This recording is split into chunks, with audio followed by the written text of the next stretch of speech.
On my YouTube channel unlimited talk से मैं प्रतिभा। और आज हम बात करेंगे एक डिजीज़ के बारे में जिसका नाम है बर्ड फ्लू। बर्ड फ्लू के बारे में मैं आपको बताऊंगी। थोड़ा बहुत तो आप लोगों को पता होगा, बट आज हम बात करेंगे कि कहाँ कहाँ फैला और बर्ड फ्लू होता क्या है, इसके रिस्क फैक्टर, इसके सिम्टम्स और इसका treatment with diagnosis I will tell you completely. Bird flu is also called as H5N1 avian influenza. Bird flu को हम एवियन इन्फ्लुएंजा भी कहते हैं बिकॉज ये एक वायरस डिजीज होती है, इसलिए इसको एवियन इन्फ्लुएंजा बोलते हैं।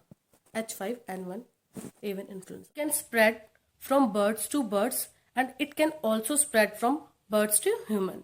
Will talk on symptoms.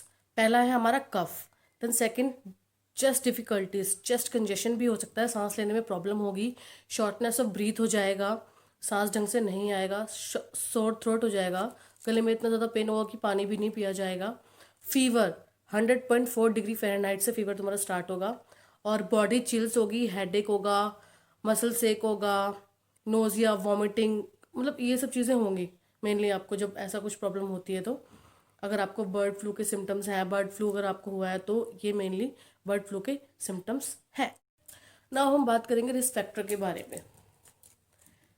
Risk factor में हमारा पहला आता है पोल्ट्री फार्मर, देन सेकंड आता है हमारा expose to infected birds, then third है हमारा who eats undercooked poultry egg, या फिर कोई केयर टेकर है, हेल्थ वर्कर है जो कि हेल्थ वर्कर केयर टेकिंग कर रही है इन्फेक्टेड पर्सन की, इन्फेक्टेड पेशेंट की, उसको भी बर्ड फ्लू हो सकता है, हो जाएगा इवन।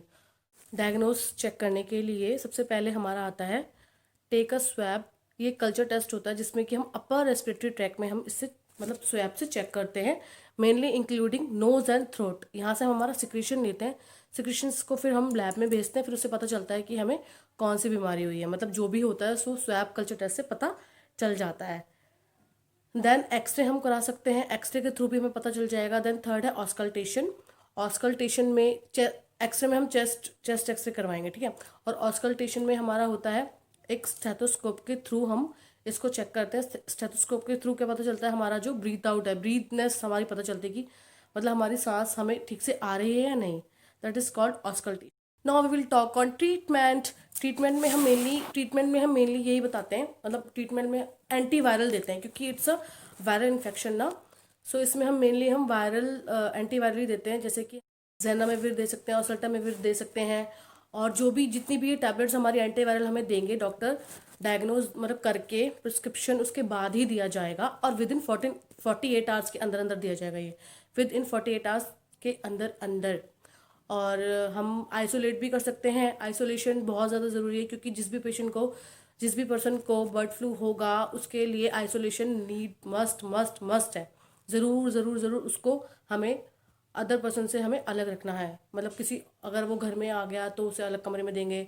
हॉस्पिटल में होता है आइसोलेशन वार्ड अलग से होता है, उस आइसोलेशन वार्ड में हम पेशेंट को रखते हैं ताकि ये बीमारी दूसरे पेशेंट को ना लगे।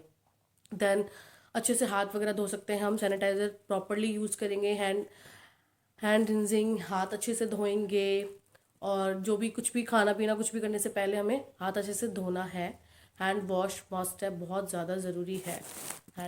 एक बात मैं पर्सनली कहना चाहूँगी, सबसे बड़े केयर टेकर हम लोग खुद होते हैं। अगर हम अपना ध्यान खुद रखेंगे विद मास्क एवरीथिंग, और मतलब समय समय पे अपना ध्यान रखेंगे, हाथ अच्छे से धोएंगे, मास्क लगाएंगे, कहीं कोई भी प्रोसीजर करने से पहले हमें अपने हैंड सैनिटाइज करने हैं, तो हम खुद ही सबसे अच्छे केयर टेकर हैं, हमें किसी की ज़रूरत नहीं है।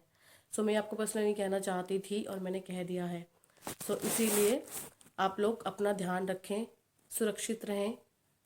जय माता दी।